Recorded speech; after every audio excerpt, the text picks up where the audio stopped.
President Trump heading to the southern border for his first rally of the 2020 campaign in El Paso, Texas. He's planning to press his hardline message on immigration as he pushes for the border wall. But his will not be the only rally in town. Former Texas Congressman Beto O'Rourke planning to join an anti-wall march nearby.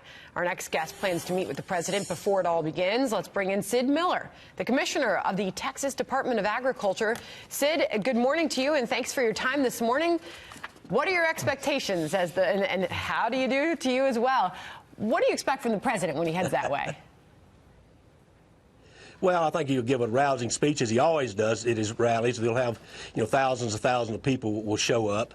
I think he's going to talk about two things. I think he's going to talk about the importance of getting Congress to sign the USMCA agreement, the improved NAFTA agreement, which, three world leaders have come together and made an old agreement much, much better. Also, he's obviously going to talk about building a wall on our southern border to protect the United States. Okay, we have a difference of opinion, shall we say, Sid, on what the wall has done and has not done in El Paso. I want to give you two little clips here. The first one, State of the Union, about 6 days ago. The president talking about the virtues of a wall and its effect on crime in Washington. Watch.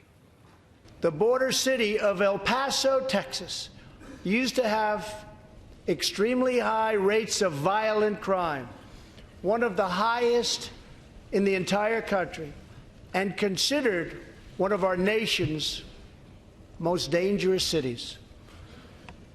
Now, immediately upon its building, with a powerful barrier in place, El Paso is one of the safest cities in our country. That was met with applause on behalf of Republicans. The mayor in El Paso is Dee Margo.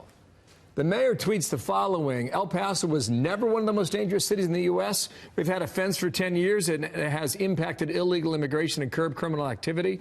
It is not the sole deterrent. Law enforcement in our community continues to keep us safe. Hashtag SOTU, State of the Union. What is the state of the truth in El Paso?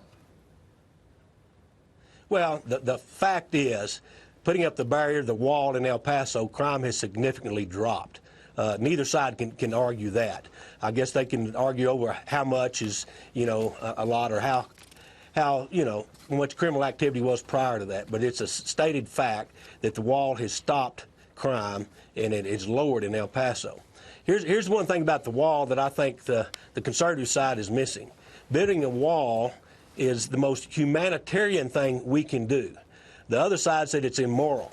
Let me tell you what's immoral.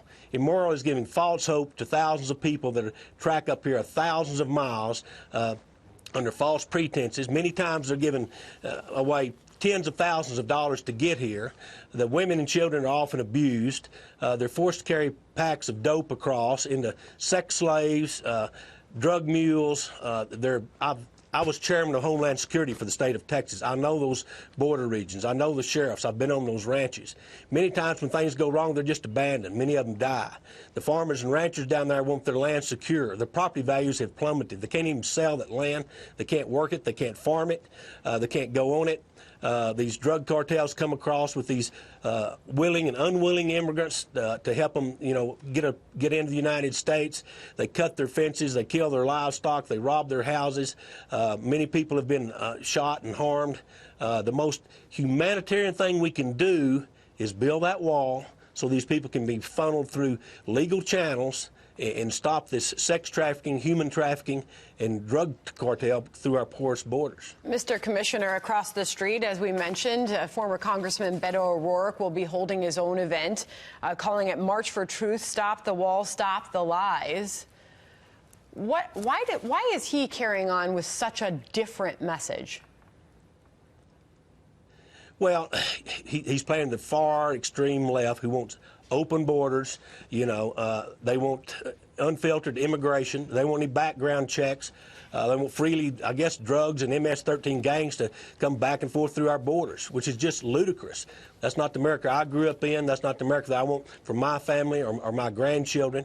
We need to secure the border for our side, for the protection of the immigrants coming in. They're being exploited, like I said, turned into sex slaves, drug mules, left abandoned to die in the desert. And I've got thousands of pictures I could show you. So you where that believe it's just you believe treacherous. that walls work? That's what I hear you saying.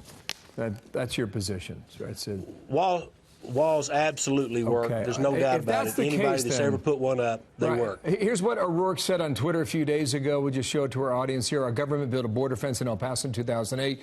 A misguided response to 9/11. No terrorists have crossed the southern border and attacked this country. It didn't make us any safer. In fact, crime in El Paso increased after it was built. That's O'Rourke. You have another Democrat in California, Gavin Newsom, the governor, who is expected to pull 400 National Guard troops off the border of Southern California. A similar move happened in New Mexico earlier. What do you think of that decision in California? Well, I think that's ludicrous. Why would you want a less secure border? The only reason I can think of is you want illegal immigrants to pour into our country. You want illegal drugs to keep coming in. You want MS-13 gangs to come in. You want illegal trafficking and all this riffraff coming in, unfiltered, unchecked, no background checks on anybody. It's just ludicrous. I don't have a good explanation why either side would want that. We should have organized immigration. We should have legal immigration. We should expand our guest worker program. And the people that want to come up here and better their lives, I'm for them. We need to make that opportunity available, but we need to do it legally. We need to know who's here. We need to keep the riffraff out. Well, we know, along with Senator Ted Cruz, you'll be joining the president down there in El Paso, Texas. We'll be watching for all of that, Yes, Sid. ma'am. We appreciate you coming on this morning. Thank you, guys. God bless. Sid Miller, thank you there in Texas. Thanks.